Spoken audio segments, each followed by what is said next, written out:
Nous sommes très heureux de vous retrouver sur la panafricaine Medi 1. Bienvenue dans l'invité de la rédaction. Pendant 3 jours, Abidjan sera au cœur d'une rencontre internationale sur la problématique des frontières. La 2e édition de Abidjan Border Forum réunira un peu plus de 5000 participants, au nombre desquels des experts nationaux et internationaux. Le thème central retenu pour cette année, frontières vertes entre ressources naturelles partagées et défis de sécurité. On en parle dans cet entretien. Nous avons le privilège de recevoir sur notre plateau M. Diakalidia Konaté. Bienvenue sur notre plateau. Merci, monsieur.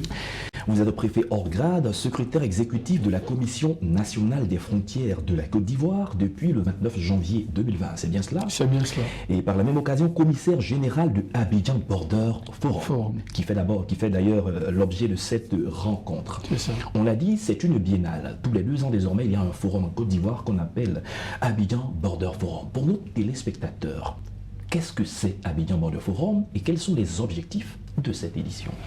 Merci beaucoup, merci de l'opportunité que vous nous offrez. Abidjan Border Forum est un cadre d'échange de niveau continental sur les problématiques des frontières, sur les défis et les enjeux de la gouvernance des frontières en Afrique.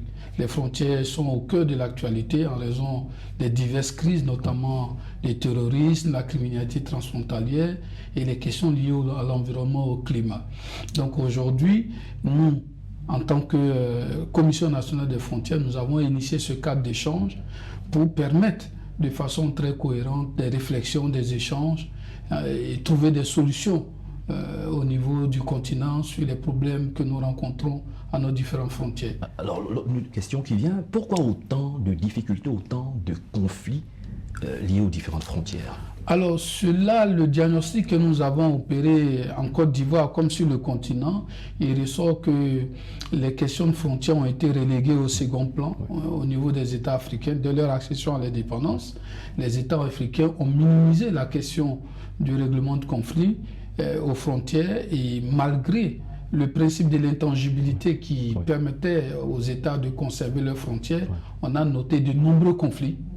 Et on a noté également que ces frontières-là ont été abandonnées, ils sont devenus des zones abandonnées, les populations ont eu des sentiments d'abandon et ces zones également sont devenues des zones criminogènes, des sanctuaires des terroristes et des entrepreneurs de la violence. Donc aujourd'hui, les frontières elles-mêmes se sont convoquées sur la table des décideurs politiques pour qu'on parle d'elles. Bien sûr, et prendre des initiatives, prendre des réflexions qui vont aider à améliorer leur cadre de gestion. Parlons du thème de cette édition, frontières vertes entre ressources naturelles partagées et défis de sécurité. Alors, pourquoi est-ce que les frontières sont considérées comme des ressources et finalement non pas comme des obstacles, comme certains l'ont dit?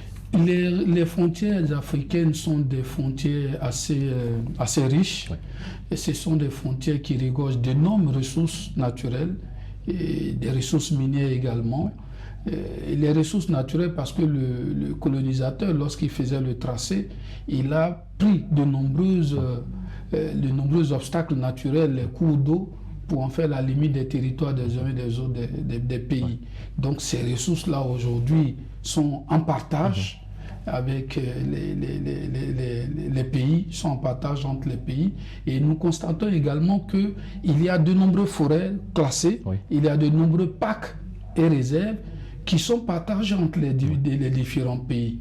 Et nous avons également le pastoralisme entre les pays sahéliens, entre les pays où il y a beaucoup de pastoralisme et les pays où il y a de la verdure pour la transhumance. Donc tous ces phénomènes-là sont analysés dans le cadre de ces ressources partagées.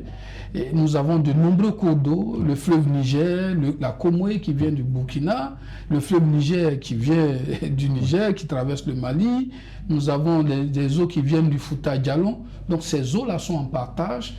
Et souvent même quand ils ne sont pas en partage, ils sont dans l'espace transfrontalier et utilisé par les communautés des 2 États. D'où la nécessité de s'asseoir et de discuter. Bien entendu, parce que ces ressources-là font l'objet de conflits entre populations, mais au-delà, entre les États.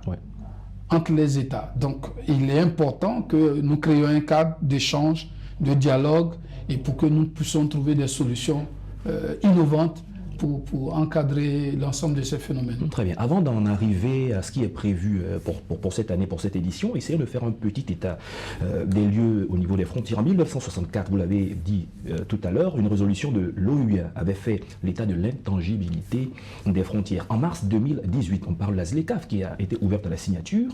On parle de plus en plus de porosité des frontières, on parle également de frontières artificielles. Alors, quelle est la maîtrise que les États ont sur leurs frontières, d'où la question de la sécurité des frontières? Alors, aujourd'hui, l'Union africaine, à travers le programme Frontières de l'Union africaine qui a été adopté en 2007, a essayé d'encadrer l'ensemble des problématiques autour de 3 axes principaux.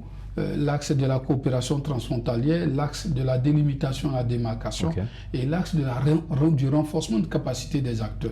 Et en 2020, après un constat de la nonchalance des politiques publiques à embrasser véritablement les questions liées aux frontières et pour booster la ZLECAf, l'Union africaine va adopter une stratégie qu'on appelle la stratégie 2020 de gouvernance intégrée. Désormais, il y a un changement de paradigme. La frontière n'est plus gérée, mais la frontière est gouvernée avec tous les acteurs.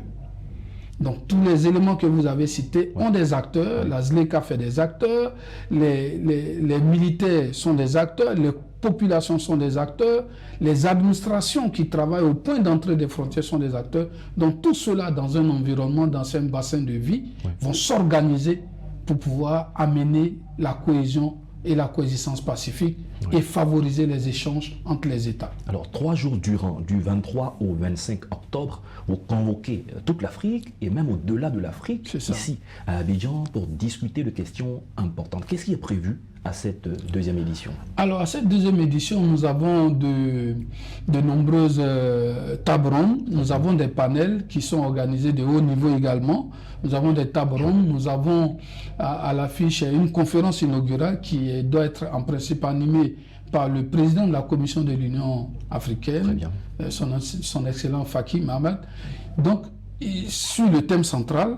Et à cause de cela, nous avons créé un cadre de networking, de B2B, d'échange entre les acteurs venus de tout le continent. Toutes les communautés économiques nationales, régionales seront présentes. Toutes les commissions nationales des frontières de l'Afrique seront présentes. Donc ce sera l'occasion pour nous de partage d'expériences et d'orientation stratégique de nos actions, de cette synergie que nous devons créer pour que le continent africain devienne un continent intégré conformément à l'agenda 2063 de l'Union africaine. Très bien, vous avez parlé de partage d'expérience, synergie d'action. Alors après 3 jours, quelles sont les attentes vis-à-vis des participants qui vont retourner dans leurs différents pays?